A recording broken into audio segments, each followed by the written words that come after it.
ভারতবর্ষের documentary cinema মানে documentary মানে আমি নন ফিকশন বলি আর কি, ডকুমেন্টারি যদিও অভ্যেসবশত বেরিয়ে যায় আর কি বারবার, যেভাবে সিনেমাকে লোকে বই বলে, তো নন ফিকশন সিনেমা। ভারতবর্ষের নন ফিকশন সিনেমা, ইন্ডিপেন্ডেন্ট নন ফিকশন সিনেমা, সেটা খুব স্ট্রং জায়গায় রয়েছে। এটা in fact interestingly Indian short fiction এখন খুব ভালো হচ্ছে।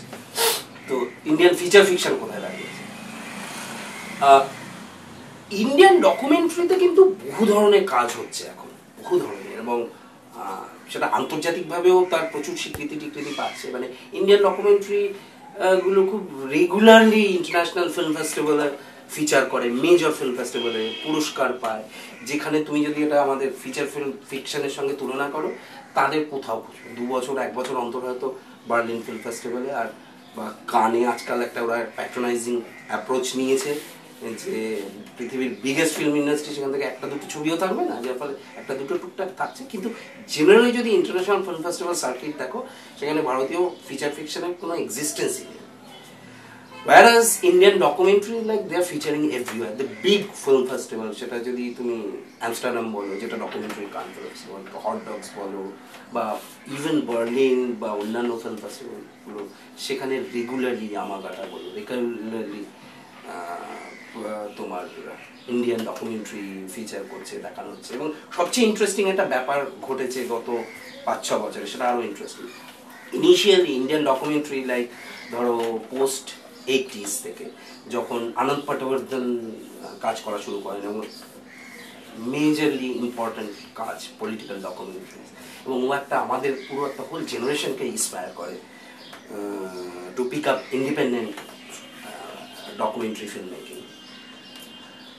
তারপরে একটা বড় অংশের উপর আনন্দ পটবর্ধনের ইনফ্লুয়েন্স ছিল, সবার উপর, আমার উপর ছিল, ঠিক আছে, একটা পার্টিকুলার টাইপের অ্যাক্টিভিস্ট সিনেমা। কিন্তু সেটা ধরো আমার নিজের ক্ষেত্রেই যদি বলো, আমি আস্তে আস্তে আস্তে আস্তে সেই ধরনের সিনেমা মেকিং থেকে শিফট করা শুরু করি। ইস্যুস তো থাকে এই ছবির মধ্যে, কিন্তু সেটা অন্যভাবে, বা তার ল্যাঙ্গুয়েজ, সেই ইস্যুগুলোকে বলার ধরনটা ক্রমশ বদলে যেতে থাকে, ক্রমশ পার্সোনাল হতে থাকে, ক্রমশ মানে আমি মনে করি আমার ছবিতে আমার পার্সোনাল সিগনেচার বেরিয়ে আসতে শুরু করে, যেটা আর্টিস্ট, সব আর্টিস্টেরই হয়। ঠিক একইভাবে একটা জার্নি ইন্ডিয়ান ডকুমেন্টারি মানে নন ফিকশন সিনেমার ক্ষেত্রেও হয়। সেটা করতে করতে গত 5-7 বছরে এত ধরনের নন ফিকশন সিনেমা হচ্ছে, সেটা একটা অবিশ্বাস্য। মানে তোমার আজকের দিনে দাঁড়িয়ে গোটা 3 সিনেমার কথা আমি বলতে পারি। তুমি যদি ধরো নিষ্ঠা জৈনের গুলাবি গ্যাং দেখো, তুমি যদি সুনন্দা ভাটের হ্যাভ ইউ সিন আরানা দেখো, অথবা তুমি যদি দেখো ইরাম গুফরানের সামথিং ইন দ্য এয়ার, অথবা যদি তুমি দেবলিনার এই ছবিটা দেখো আনক্লেইমড, অথবা যদি তুমি সিমলার একটি ছোট্ট বাচ্চা মেয়ে তৈরি করার নির্ণয় বলে একটা ছবি দেখো, মানে কন্টেন্ট ছেড়ে দাও, completely different kind of cinematic experience. এই যে 5-6টা বললাম, আরও আমি তোমায় এক্ষুনি দাঁড়িয়ে আরও 10টা ডকুমেন্টারি সিনেমার নাম বলতে পারি, completely different treatment, different language, এবং some of them are very experimental, some of them are very rich in telling stories in traditional way. তো ভারতীয় নন ফিকশনে কিন্তু একটা সাংঘাতিক লেভেলে একটা কাজ হচ্ছে। এবার কেউ জানি না কেন, কারণ তখন ওই সমস্যাগুলোর কথা আসবে, ডিস্ট্রিবিউশনের কথা আসবে। এমনিতেই নন ফিকশন সিনেমা যে সারা পৃথিবীতেই একটা দারুণ পপুলার এমনটা না। নন ফিকশন মোটামুটি পৃথিবীর 2-1টা দেশ বাদ দিয়ে সব জায়গায় দ্বিতীয় স্তরের সিনেমা বা দ্বিতীয় স্তরের ফিল্ম মেকিং প্র্যাকটিস, এটা মনে করা হয়। এখন আমি কেন নন ফিকশন বলছি, ডকুমেন্টারির সঙ্গে নন ফিকশনের কিন্তু পার্থক্য আছে। ডকুমেন্টারি বলে একটা ব্যাপার এক্সিস্ট করে ভারতবর্ষে, যেটাই যেহেতু আমরা যেখান থেকে আলোচনাটা শুরু করলাম, যে অনেকে আসলে ফিকশন বানাতে চায় কিন্তু ফিকশন বানাতে পারে না, তার জন্য ডকুমেন্টারি বানায়, কারণ তাকে তো ফিল্ম প্র্যাকটিশনার হিসেবে টিকে থাকতে হবে, কিছু একটা বলতে হবে। আমি জানি এরকম উদাহরণ প্রচুর আছে, অনেকে চেঞ্জ করেছে নিজেদের, তারা ইন্টেলিজেন্ট, অনেকে চেঞ্জও করে, আসলে ফিকশন বানাতে যায় কিন্তু কিছু করতে পারছে না বলে ডকুমেন্টারি করছে। কারণ ফিকশন মানে ফিকশন করতে পারা মানে ফিচার ফিকশন করতে পারাটা তো কার কি সিনেমাটিক এবিলিটি আছে তার উপর ডিপেন্ড করে না, বরং অন্য স্কিলগুলোর উপর ডিপেন্ড করে। তো সেটা আছে।